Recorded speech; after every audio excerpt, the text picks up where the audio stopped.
Joe Rogan is still not very smart. He's actually pretty darn gullible, and so is Bret Weinstein. Why do I have to say this again? Well, let's just look at what they had to say on their most recent podcast together. But there's something insane about how many people were like pro-vaccine advocates that were shaming people and angry at people, and now they're dead.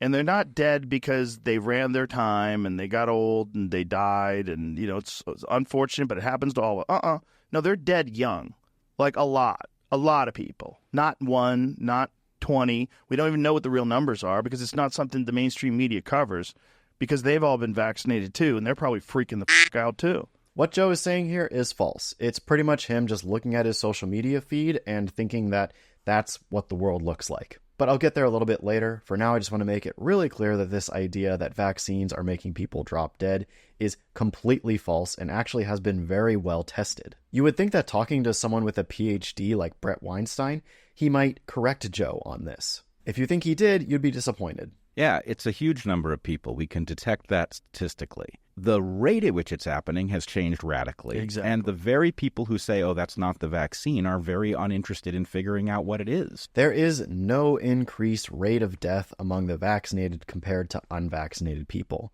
COVID vaccines do not increase your risk of death of any kind. How do we know? Well, it's been studied in practically every major country in the world that vaccinated a lot of people against COVID. It's really not a study that's too complicated to do. You just take groups of people who got vaccinated against COVID, compare them to people who did not get vaccinated against COVID, and measure things like all-cause mortality, non-COVID deaths, or specific kinds of deaths. In every single case, we see that COVID vaccines don't increase your risk of death. But Dr. Wilson, those studies are all funded by Big Pharma. Nope, they're actually done by independent researchers from all over the world. Those researchers then publish their data to the scientific community, which is a group of hyper-competitive nerds that will trash your work if it's bad, and they won't apologize for it. And yet all of these groups are finding the exact same thing. So let's go over a few examples. We have two separate studies using an American database called the Vaccine Safety Data Link, looking at all-cause mortality and specific death outcomes. Both found no increased risk of death associated with COVID vaccination. Then we have a study from England looking at the cardiac outcomes following COVID vaccination across 46 million people. And they found that COVID vaccines did not increase your risk of cardiac-related death. Same thing in another English study that was looking at 5.1 million children. Again, they found a favorable safety outcome and no increased risk of death. There's also a study from Hungary looking at all-cause mortality across their population of vaccinated people and found no increased risk of death. I really want to drive home how stupid it is for Joe Rogan and Bret Weinstein to be making these claims, so let's keep going. He's already dead. We have this study from the Netherlands, which is in Dutch, but you can translate it, and it finds that there is no increased risk of death following COVID vaccines. We have this study from researchers in Mexico looking at excess mortality trends across 178 countries, and how COVID vaccination influenced these numbers. And they find a negative correlation between COVID vaccination and excess mortality. In other words, the more COVID vaccines you have, the less excess mortality you have. This study of 44 million people from Korea found that severe adverse events from COVID vaccines were very rare and did not increase your risk of death. There's this study looking at data from VAERS, which, if you know what that is, anti-vaxxers love to reference it, and vSafe, which are basically two vaccine safety databases. And it found, again, no increased risk of death following COVID vaccines. And there's also this study from Dutch scientists who are looking at whether or not COVID vaccines make people who already have heart failure have worse heart failure, and they found no increased risk of that either. And there are so many more papers on this topic showing the exact same thing. I'm linking all the ones I talked about in the description. With all of that research in mind, we can confidently say that these claims are impossible. It is not possible for COVID vaccines to be making people drop dead at rates that are never before seen. You would have to believe that the entire world and the entire scientific community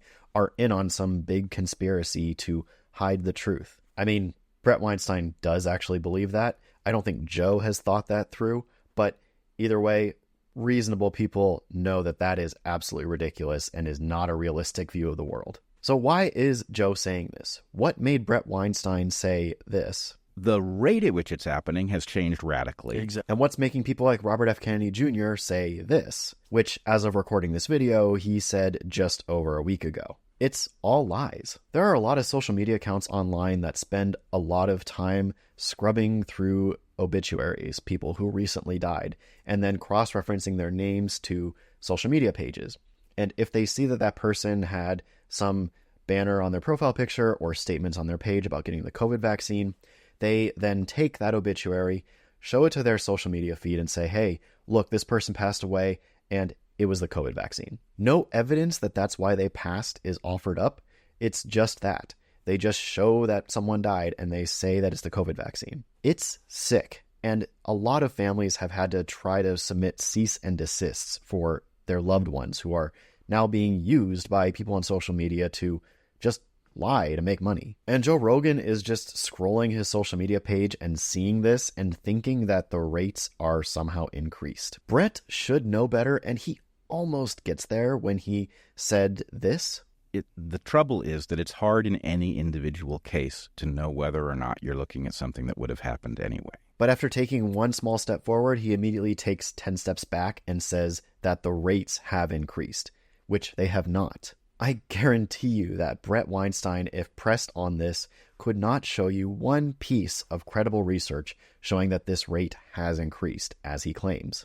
The source that a lot of these people do point to when making this claim, such as the one that makes RFK Jr. say this quote that I just mentioned earlier, is this blog called Good Sciencing. It was basically a blog post claiming that the rates of young athletes dying has increased dramatically after COVID vaccines rolled out. There's just one huge, bigger than an Alaskan bullworm, huge problem with this claim. And it's that most of the people mentioned in this Good Sciencing blog are not athletes, and they're not young either. And their cause of death is known in a lot of these cases too. They have several entries in there of people who are over the age of 60, clearly not athletes, and just happen to pass away at something like a charity walk event. But they do also have some young people who did play sports whose deaths are clearly noted as not being anything to do with COVID vaccines. In some cases, it'll say right in the person's obituary what they passed away from. There are multiple examples in this list of people who passed away young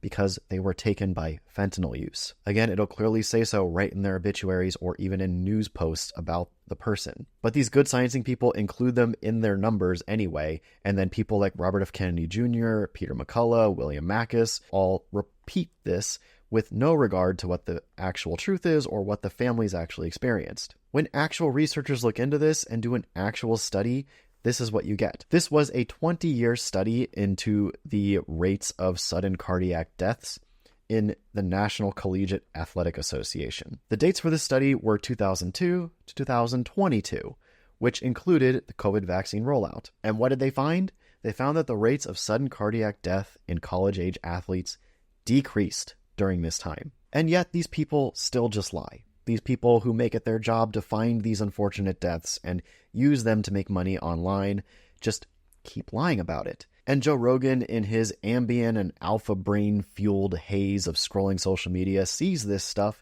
and just believes it. And then he yaps about it on his podcast to tens of millions of people, and then a grifter like Brett Weinstein indulges him and reinforces it. By the way, I repeat that Brett Weinstein cannot find a single piece of credible research reinforcing his claim that sudden cardiac deaths or the rates of sudden deaths have increased in association with COVID vaccines. And I think he knows this, which is why he will not be caught dead on camera talking to someone who can sufficiently challenge him. Brett is a coward who refuses to talk to me or any other expert who can challenge him on this topic. I know because I've tried to get him to talk to me. He refuses. It's a whole thing. You can watch my previous videos about it if you want to, but whatever. Brett, you are a coward, and Joe, you are the worst advertisement for Alpha Brain I have ever seen in my life. That episode of Joe Rogan's podcast with Brett Weinstein went out to probably tens of millions of people who I bet expected some level of insightful and interesting conversation about COVID vaccines, among other topics, but what they got are just two boomers talking about their social media feed and how much they believe it. This is just so bad, and Joe needs to do better. He can do better. I know he can, but he's just not doing better. Anyway, that's about it. Just don't be dumb, and don't listen to people like Brett Weinstein and Robert F. Kennedy Jr., who are just going to lie and lie and lie in order to scare you into believing them so that they can get more and more powerful and influential. See you in the next video. Bye-bye.